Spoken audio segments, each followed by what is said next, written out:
Você perguntou o que a Bíblia diz da pena de morte. Bem, quando Deus criou um homem inocente e sem conhecimento do bem e do mal. O homem não conseguiu conservar sua inocência e pecou, caiu em pecado. A história você conhece. Isso acarretou uma pena de morte. Morte física e espiritual, além da expulsão da presença de Deus. Como consequência do pecado e da rebelião, todos nascemos mortos espiritualmente e sujeitos também à morte do corpo, além de naturalmente sermos réus do juízo eterno. O Senhor deixou claro em João 3,18 que a condenação é o estado natural e permanente do ser humano. E não como pensam alguns que a condenação é algo que se adquire por não praticar o bem ou por pecar. Não. Ali está muito claro, quem crê nele, quem crê em Cristo não é condenado, mas quem não crê já está condenado, porquanto não crê no nome do unigênito Filho de Deus. A condenação já está lá na sua ficha. Depois da queda e da posse da consciência do bem e do mal, o homem preferiu continuar em rebelião contra Deus. Isso é claro, até hoje, né? E aí veio o dilúvio, que foi uma espécie de recomeço. E aí Deus deu a Noé, que era o patriarca de uma nova geração de pessoas, Deus deu a ele a autoridade humana de julgar e condenar os seus semelhantes, inclusive com poder de vida e morte. Veja em Gênesis 9,6, diz que quem derramar o sangue do homem, pelo homem o seu sangue será derramado, porque Deus fez o homem conforme a sua imagem. Essa autoridade que Deus deu a Noé e aos homens, das autoridades em geral, de derramar o sangue de um homicida, nunca foi revogada. No Novo Testamento, nós encontramos o Senhor apontando as consequências normais do ato de um homicida. O que um homicida deveria sofrer. O próprio Senhor falou. Quando ele diz assim para Pedro, então Jesus disse-lhe, embainha a tua espada, porque todos os que lançarem mão da espada, a espada morrerão. Mateus 26, 52. E o apóstolo Paulo, falando da prerrogativa da autoridade humana que foi instituída por Deus, ele deixa claro a extensão do poder dessa autoridade. Ele fala assim, porque ela, a autoridade, é ministro de Deus para teu bem.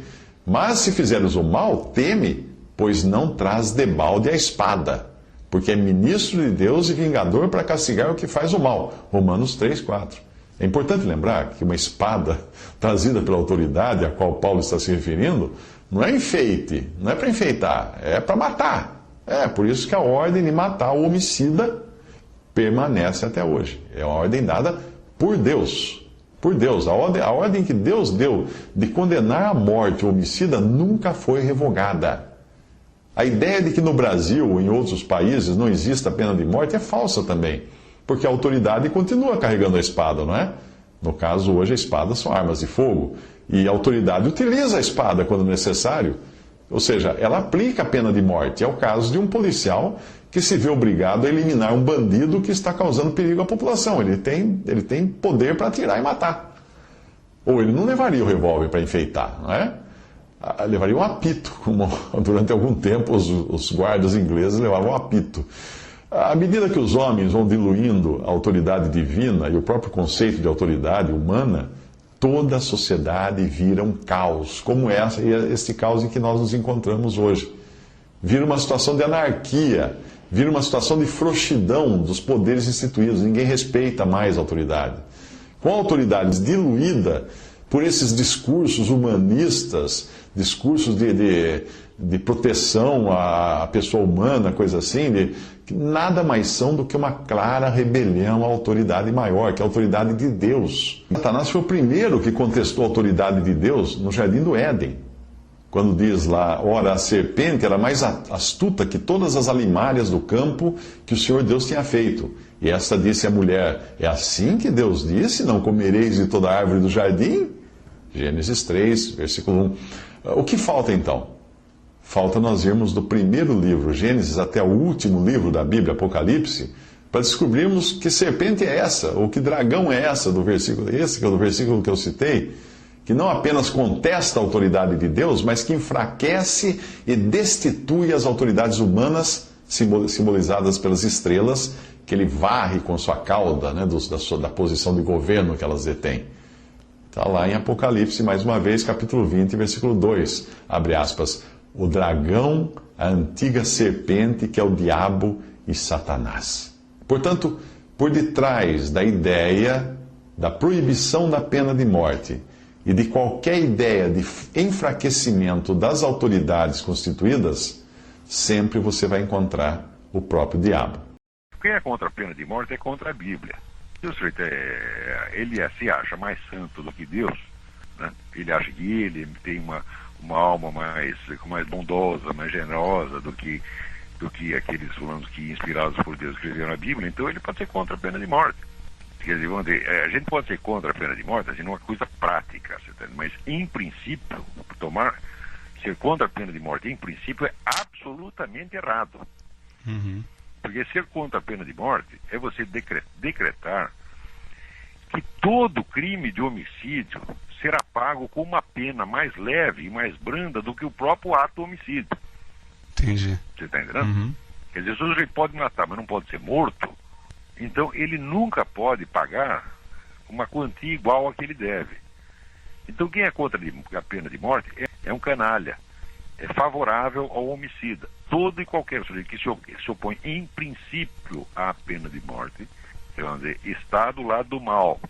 Então, isso não quer dizer que a gente deva ser a favor da pena de morte sempre, em todas as circunstâncias. Não. Por exemplo, no tempo que tinha a junta militar brasileira, 3 oficiais das Forças Armadas que governaram durante um período quando morreu Costa Silva ficou doente, né? Uhum. Então veio a junta militar e decretaram pena de morte. Eu fui totalmente contra. Por quê? Porque aquilo, vamos dizer, era um oportunismo político, tá certo? Do momento. E falei, não se decide a pena de morte assim. A pena de morte tem que ser decidida por uma questão de princípio e seriamente. Uhum. Tá entendendo? Tendo consciência de toda a gravidade do que você está fazendo. Agora, de repente, você tira do nada da gaveta a lei da pena de morte, né, e impõe a um país sem discussão, sem votação, fala, não, isso não pode ser. Uhum. Eu fui contra naquela ocasião. Mas, em princípio, temos que ser a favor da pena de morte, porque quem prescreveu a pena de morte é o próprio Deus. Tá certo? E isto não apenas na Bíblia, em todos os livros sagrados da humanidade. Certo. Então, agora, se alguém acha que ele é mais bonzinho do que Jesus Cristo, Buda, Maomé, Moisés, etc., tudo tá bom, então ele suspende a pena de morte. Isso tudo é hipocrisia. Isso é coisa de bandido, é coisa de mentalidade diabólica que quer se fazer de bonzinho. Essa coisa açucarada, que não quer fazer mal a ninguém, está sempre promovendo o mal. Você está entendendo? Esse é o famoso appeasement, como chamam os americanos. Quer dizer, você quer apaziguar o bandido, né?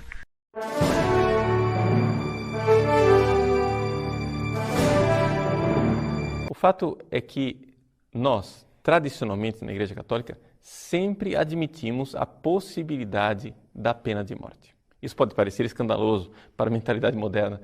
No entanto, esse é o ensinamento mais tradicional que nós encontramos nos vários catecismos antigos, nos documentos dos papas e até mesmo nos grandes teólogos como Santo Tomás de Aquino.